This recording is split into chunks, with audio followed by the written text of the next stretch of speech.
नमस्कार किसान एवं व्यापारी भाइयों, आप सभी का स्वागत है हमारे YouTube channel real Indian farming पर। हम इस समय जिया कोल्ड स्टोर महमूदपुर खास, जो कि छिबरामऊ से लगभग 5 किलोमीटर की दूरी पर देहात क्षेत्र में स्थित है।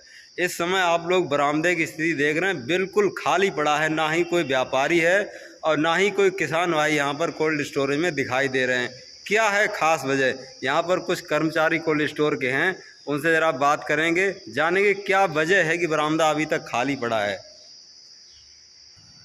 तो इस समय हमारे सामने भैया कोल्ड स्टोरेज के एक कर्मचारी जो कि कैशियर पद पर हैं, वो जो है यहाँ बैठे हुए, ज़रा उनसे बात करते हैं क्या वजह है कि बरामदे खाली पड़े हैं, व्यापारी क्यों नहीं आ रहे हैं, क्या उनका पैसा फंस गया है, क्या चक्कर हुआ है, क्या आलू अभी तक ज़्यादा महंगाई चक्कर में खरीद के पर्चियाँ अपने नीचे कर ली, किसान भी नहीं आ रहे, व्यापारी, क्या खास बात है संतराम भैया? मंडी टूटी, मंडी बाहर की टूट गई है, 200 रुपये डाउन हो गया है। 200 रुपये डाउन हो गया है। किसानों को खबर हो गई है कि आलू बिक नहीं रहा है, इसलिए वो भी नहीं आ रहे हैं। और व्यापारी भाई, उनका क्या चक्कर है? व्यापारी भी शांत बैठ गए हैं। तो ये मंडी टूटने का क्या कारण रहा? बाहर मतलब सस्ता क्यों आ गया, जब तक अब तक एकदम से महंगाई थी, बारिश भी हो गई है, खपत भी बड़ी होगी बारिश की वजह से, मौसम ठंडा हुआ है।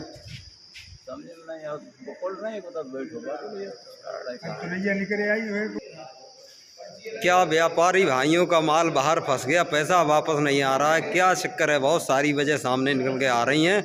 आलू के भंडारण में कोई कमी नहीं है। जो लोग कहते हैं कि 78% तक भंडारण हुआ है कोल्ड स्टोरेजों में, वो बात यह है कि कोल्डों की संख्या बढ़ गई है, इसलिए जो है संख्या बढ़ने की वजह से जो है वो भंडारण का परसेंटेज कम दिखा रहा, लेकिन आलू का भंडारण कम नहीं हुआ है। 32 कोल्ड स्टोरेज कन्नौज डिस्ट्रिक्ट में बढ़े हैं। इसी तरह से अन्य डिस्ट्रिक्ट्स में क्या हाल रहा होगा ये तो हम नहीं जानते, लेकिन एक अनुमान लगाया जा सकता है कि कम से कम नहीं तो 15 से 20 कोल्ड तो अमूमन हर ज़िले में बड़े होंगे, जब कन्नौज ज़िले में 32 कोल्ड स्टोरेजों की संख्या बड़ी है। इसलिए आलू की कोई कमी नहीं है, लेकिन अभी तक जो अफवाहें थी उस हिसाब से आलू काफ़ी महंगा बिक गया। और व्यापारी भाई भी जो है इसी चक्कर में आलू ख़रीद लिए। उन्होंने आलू खरीद पर्चियों को अपने अंडर में कर लिया है, तो वो महंगे रेट में ख़रीद लिया। अब आलू की बाहर इतनी डिमांड ना होने की वजह से आलू नहीं बिक रहा है। पूरा बरामदा आप लोग देख लीजिए, खाली पड़ा हुआ है। ना कोई किसान यहाँ पर है, ना कोई व्यापारी है, ना ही कोई पुराना आलू खरीदा हुआ जो है कटिंग हो रही है उसकी। बरामदे में केवल जो आपको 2-4 आदमी दिख रहे हैं, ये कर्मचारी ही हैं, ना ही कोई किसान है, ना कोई व्यापारी है। मुझे लगता है कि आलू के जो भी स्थायी रेट अभी हैं, इन रेट्स में किसानों को जो है आलू को बेचना चाहिए, ना कि आगे के लिए और स्टोर करके रखें कोल्ड स्टोरों में, ताकि आगे और समस्या खड़ी हो जाए।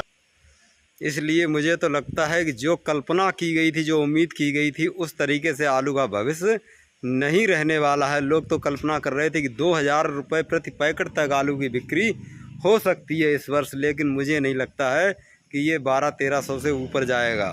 हो सकता है कि किसी वजह से अगर कोई समस्या आ जाए, कोई डिमांड स्पेशल निकल के आ जाए, कहीं कोई बड़ी अचानक से कोई बुरी खबर आ जाए, तो उसमें हो सकता है कि 1500 प्रति पैकेट तक आलू की बिक्री देखी जाए। लेकिन मुझे लगता है कि अभी जो है 1100-1200, लगभग कहीं कहीं तो देखा गया है कि 200 रुपये प्रति पैकेट तक की टूट आई है कोल्ड स्टोरेजों में।